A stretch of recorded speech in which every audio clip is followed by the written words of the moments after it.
This series of 6 quick tech snacks is designed to remove that nagging fear that you're missing some important detail about what's involved in building a custom loop.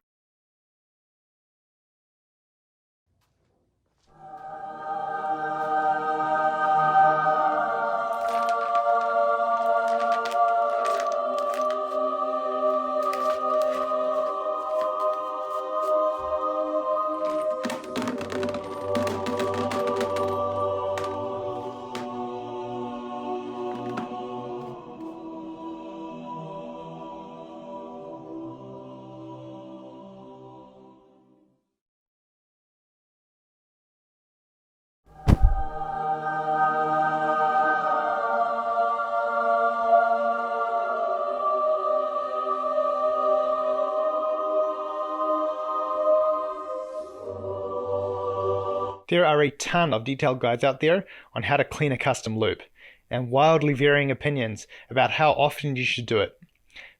But here's an overview. Possible maintenance activities include flushing your loop with chemicals before you fill it for the first time, replacing liquid, replacing tubing, flushing the loop with chemicals before refilling, and even deep cleaning by taking apart water blocks and scrubbing them with toothbrushes and stuff like that. But if you're happy with your temperature, and you're happy with the way your fluid and tubing looks, then you don't have to do maintenance on your loop.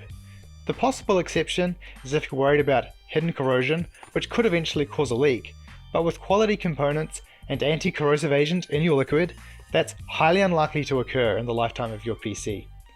You should check in on your temperatures periodically to ensure nothing untoward is happening, such as a blockage building up, and if you want to get really fancy, you could add a flow meter to your loop to give you as early warning as possible.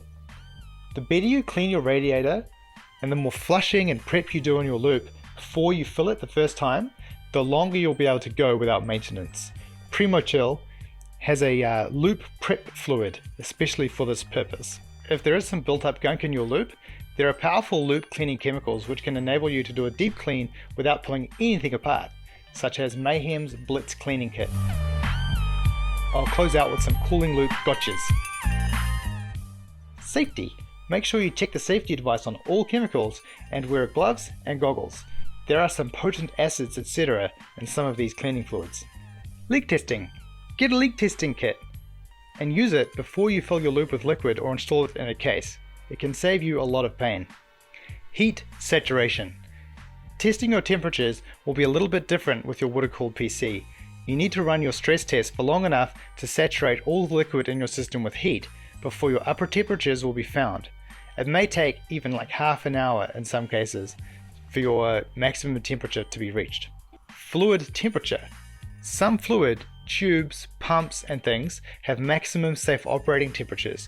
If your fluid temperature starts approaching 50 degrees Celsius, you should start checking your component manuals and start asking questions. Note that this is your fluid temperature, not your CPU temperature, so it's advisable to have a fluid thermometer in your loop. Never use aluminium components on the same loop as copper ones, because it will trigger massive corrosion. Most parts on the market are copper or copper compatible metals, and any decent water cooling supplier will make it very clear when they have parts which should not be used with copper. Google galvanic corrosion. Finally, when you're choosing a case, make sure you get one that supports the kind of radiators you want to use, plus the fan configuration you want, and still leaves room for your motherboard and that bulky reservoir and pump, etc. Maybe even get one of those special cases purpose built to go with one of these fancy distro plates.